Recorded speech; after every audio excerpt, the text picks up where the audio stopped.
Их Британи, Умард Ирландын нэгдсэн хаант улс нь Англи, Шотланд, Уэльс, Умард Ирландын арлуудаас бүрдэнэ.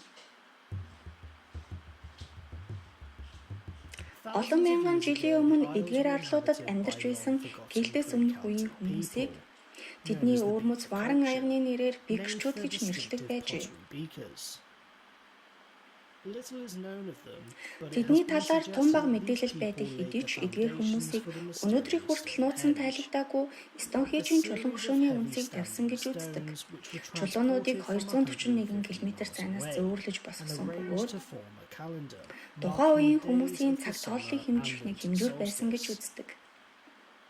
Энэхүү арлууд дээр Европ твээс кельт хэлтэй хүмүүс ирж Бритон, Кел, Пикт үндэснийг бүрдүүлсэн.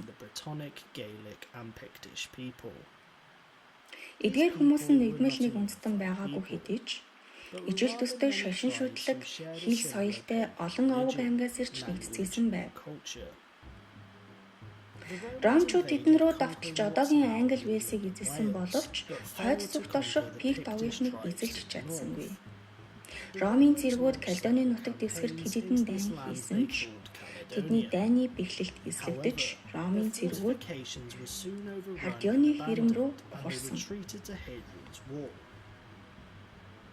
Ромчууд эзлэн авсан газар нутгуудаа Ромын эзэнт гүрэнд нэгтгэн Британи мужийг байгуулсан.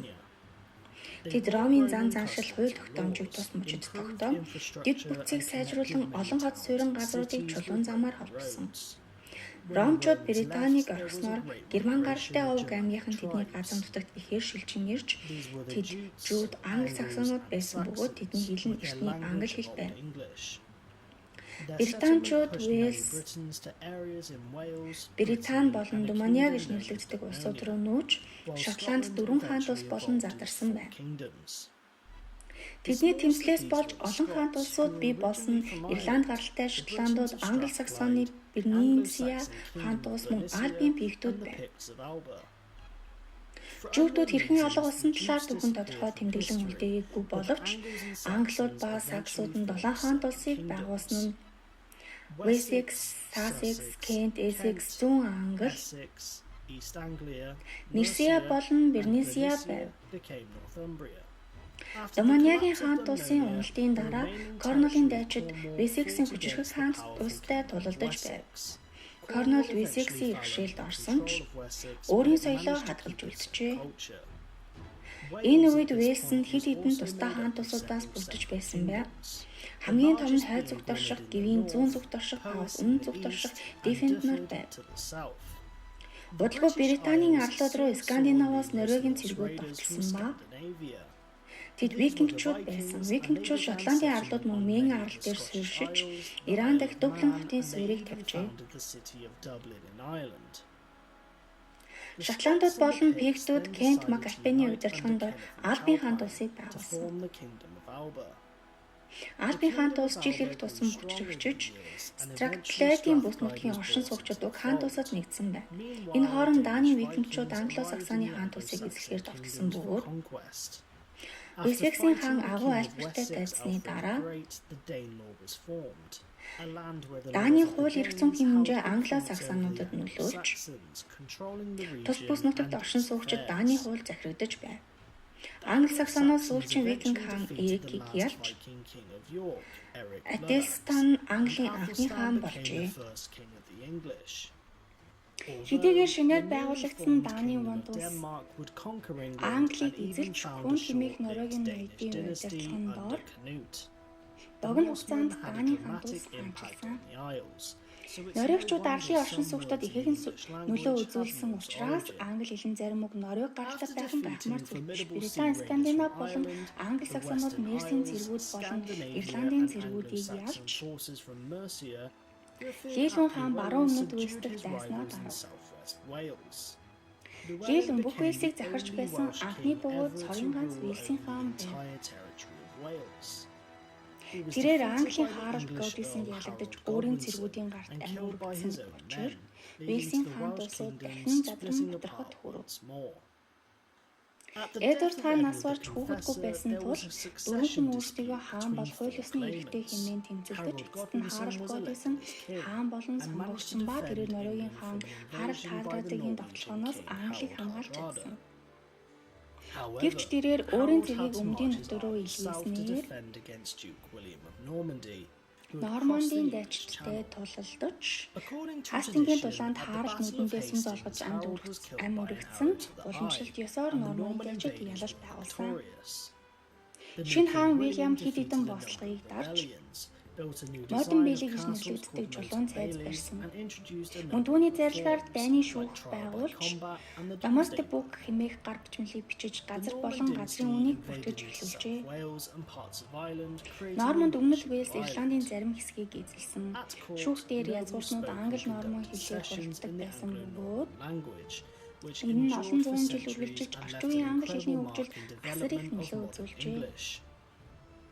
Иргэний дайны дараа 2 дугаар Генри хаан Аквины Элеонортой гэрлэж Аквины эзэнт гүрнийг байгуулсан ба энэ нь Францтай удаан хугацаанд үргэлжилсэн дайны эхлэлийг тавьжээ. Ричард хаан нутаг дэвсгэрийнхээ ихэнх хэсгийг хамгаалж Загалмаадны 3 дугаар аян дайны үеэр Христийн шашны удирдагч болж Мусульманы удирдаг Саладинтай дайтаж томоохон ялалт байгуулсан. Жон хааны үед гадаадын дайны зардлыг төлөхийн тулд баруунуудад их хэмжээний татвар ногдуулж байжээ. Баруунаар бослого гараад улмаар Жон хаан Магна Хартад гарыг эсэгзүүлжээ. Магна Хартаар хууль шүүхийн хүн бүр тэгш байж хаан хүртэл захирах зарчмыг тогтоосон бөгөөд хүний эрх шударга шүүхээр шүүлэх эрхийг мөн баталгаажуулсан. Хойд Уэльсийн хэлсийг Уэльсийн хэд хэдэн хунтайж биедан захиж байсан ба 1216 хүртэл Умард Ирландын нэгдсэн онд усын захирагч байсан. Түүний хаанчлал 1284 онд 1-р Эдвард Уэльсийг эзэлж Англиг нэг хэсэг болох хүртэл үргэлжилсэн. 3-р Александр хаан нас барж Шотландын хаан ширээний төлөөх тэмцэл 14 хүний дунд өрнөсөн. Иргэний дайн гарахгүй тул Шотландын язгуурчнууд Английн 1-р Эдвардаар хаан ширээ залгамжлагчийг сонгуулахыг хүссэн байна. Ингээд Жон Баллиол хаан ширээн суусан боловч Шотландын тусгаар тохиолыг эсрэгдсэн Эдвард түүний эсрэг байна. Эдвард Шотландыг эзлэхээр шийдэж тэдэн рүү хэд хэдэн удаа давталж Шотландын алах гих очийг хүртэл авсан. Шотландын зэрэгт байдар Уильям Уэльсийн удирдлагын доор Стерлингийн гүрний тулаанд англичуудыг ялав. Эдвард умартын тулаанд Уэльсийг ялсан боловч Уэльс зугтаж хожим Уэльсийг баривчлан хазалсан боловч түүний шав Роберт Брюс англичуудыг ялж Шотландын тусгаар тогтнолыг баталгаажуулсан юм. Францын хаан угсаа залхамжлагчгүй нас барахад 2-р Эдвард хаан ширээн зарлах хүсэл гаргаж Францын шүүх түүний хүслийг татгалзаж 1-р Филиппийг хаан ширээнд залжээ. Эдвард Филиппт хүндэтгэл үзүүлж тэрээр Францын хаанд өмж байх нөхцлөөр Гасконы газар нутгийг эзэмшиж байсан юм. Зөрчилдөөн шалтгаалan Эдвард хаан Сантын төлөв тэмцлийг дахин хийж Франц руу давталж 100 жилийн дайныг эхлүүлжээ. Англичууд Криси Пойте Акинкрутийн чулуунуудад урт нэмэн захирлан ялж байсан боловч Жанна Дарк гарч ирснээр Францчуудыг сэрэж дайны явцыг өөрчлөхөд хүргэсэн. Хоёрдугаар Эдвард нас барсны дараа олон хаан ширээ залхамжлагч нарын хооронд ширүү үрсэлтээ үүссэн ба тэр дунд хоёр бүлийн хооронд хурцмал байдал бий болж сарнайн дайны их цус урсгасан тулаа үүсгэд хүргэсэн. It's so in depth and complicated this period will likely become a video of its own. The wars ended with the arrival of the Tudor хаант улс засагснаар дайн дуусч 8-р Генри хаан католик сүмээс салж өөрийн англи сүмийг байгуулснаар Английн хаадын дунд шашны зөрчилдөөн үүсчээ. 6 эхнэр тэнгисийн зэргүүдээс гадна 8-р Генри хаан парламентод Уэльсийг төлөөлж Ирландын вант улсыг байгуулсан боловч үнэн хэрэгтээ Пал гэгддэг газар нутгийг захирч байв.